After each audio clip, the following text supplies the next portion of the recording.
LWX.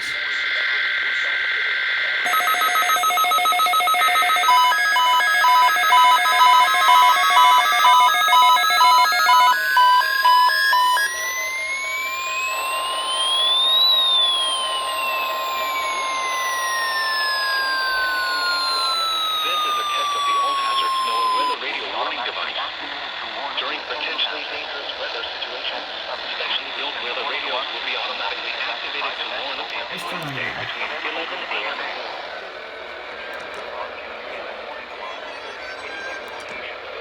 Weather day. Reception of this broadcast and the warning alarm will vary at any given location. This variability, normally more noticeable at greater distances from the transmitter, will occur even though you are using a good quality receiver in perfect working order. To provide the most consistent warning service possible, the warning alarm will only be...